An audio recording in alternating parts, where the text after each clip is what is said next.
Good evening, ladies and gentlemen. Now, I know that there is a few official numbers between you and the buffet, so please bear with us. Please bear with us with patience and respect. Not for me necessarily, but for our Philippine guest of honor. Now, Madam Teresa P. Lazaro, Undersecretary for Bilateral Relations and ASEAN Affairs of the Department of Foreign Affairs. Undersecretaries, Excellencies, ladies and gentlemen, dear friends of Finland, I dare say. Good evening and welcome to the celebration of the 106th Independence Day of Finland. Dear friends, many of us here go to various countries' Independence or National Day receptions many times every week. This time, this Independence Day of Finland really stopped me and made me reflect. In our world of today, unfortunately, independence and sovereignty of a country cannot be taken for granted. But sovereignty and independence, they necessitate and deserve to be cultivated every day.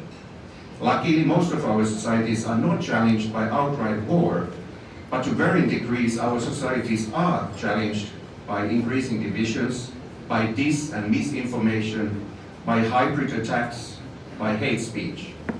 Mr. Sauli Niinistö, the President of the Republic of Finland, has many times emphasized that the best first outpost of a nation against outside challenges and challengers is its internal unity. And it is with this unity that we, dozens of countries, including the European Union and its member states, including Finland, have supported and will keep on supporting Ukraine in her self-defense against the brutal aggression by Russia. It is with this internal unity that Finland decided to apply for NATO membership and became a NATO member on April 4th this year to produce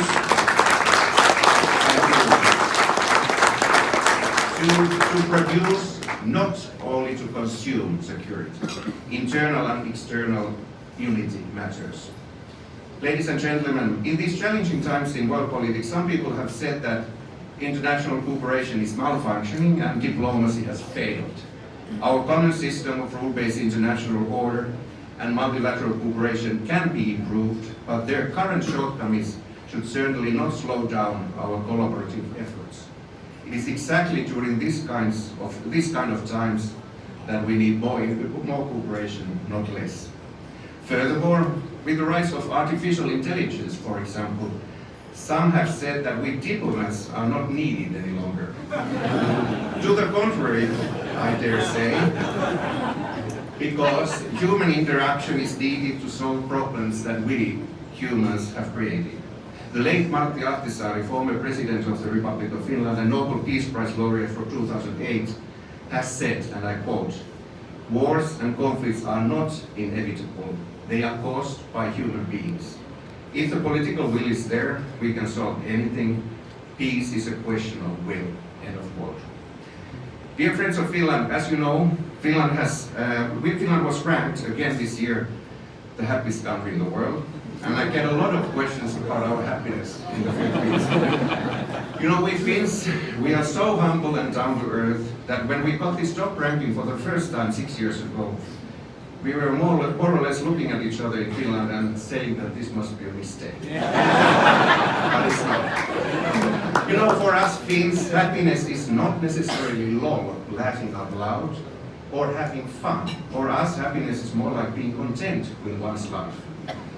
This is based on the infrastructure of happiness, as we call it nowadays, gloriously. A well-functioning society with free high-quality education and healthcare, long life expectancy, limited corruption, equality, social mobility, freedom, social security, nature, and trust. Trust amongst the population and trust towards societal institutions. And you know, as I many times say, even here in the Philippines, we don't love taxes in Finland, but we gladly pay them because we can trust that the tax money is used wisely. We get a lot in return.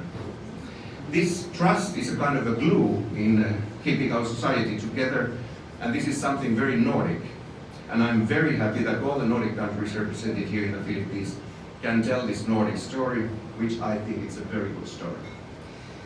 That is what our happiness is made of, and of Jean Sibelius, the world-famous Finnish composer that you heard being played earlier this evening, and of sauna, a place for physical and spiritual purification that we Finns desperately need everywhere in the world, and of Finnish sisu, perseverance that has got us Finns through various ordeals throughout our history. And as for saunas, imagine you can go and buy one from Sauna World, a Finnish sauna manufacturer. And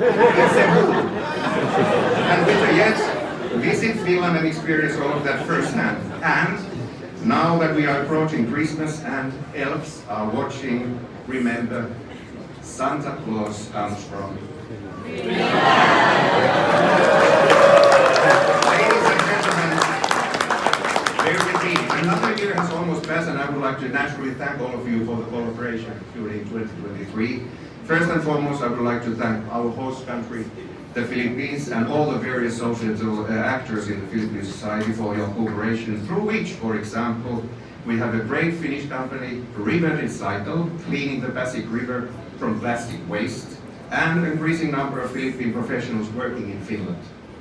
And importantly, I cherish the fact that both Finland and the Philippines share the belief in and commitment to a rule-based international order that we all need to nurture, support, and protect.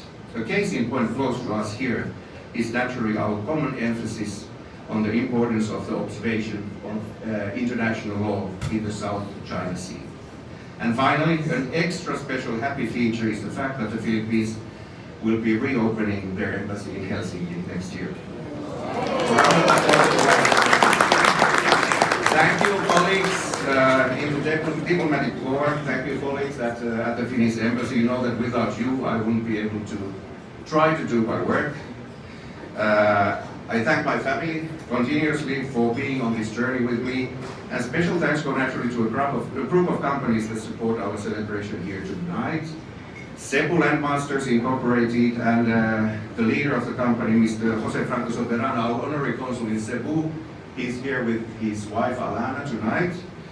And I thank then Nokia Philippines, naturally there are Nokia colleagues, even from Finland here tonight. I thank Turkish Airlines colleagues are here. And the Finnish sauna manufacturer Cebu, they have been supporting us. Superpark Philippines, and I'll get back to that, and LBC Express colleagues are here as well. You know, Superpark is a newcomer in the Philippines. It's a Finnish indoors activity park for kids, youngsters, and all kids at heart who want to move. If you feel to be one of those, there are some free Superpark passes available at the exit desk. And I thank our beautiful MC tonight, Miss Mela Havicha. Thank you, Mela, for being here. And a few words in our official languages in Finland, Finnish and Swedish. Hyvät suomalaiset, on jälleen hienoa voida juhlia tietysti itsenäisyyttämme täällä Manilassa näinä maailmanpolitiikan haastavina aikoina. Ärade finländare, det är en fint att kunna fira vår självständighet här i Manila under dessa utmanande tider i världspolitiken. In conclusion, bear with me, ladies and gentlemen, I would like to propose a toast in honor of His Excellency Ferdinand Romualdez Marcos Jr., President of the Republic of Philippines, to the health and well-being of the Philippine people and to the ever-intensifying relationship between Finland and the Philippines. Kippis, skål, mapuhai. Thank you for being here. Enjoy the evening.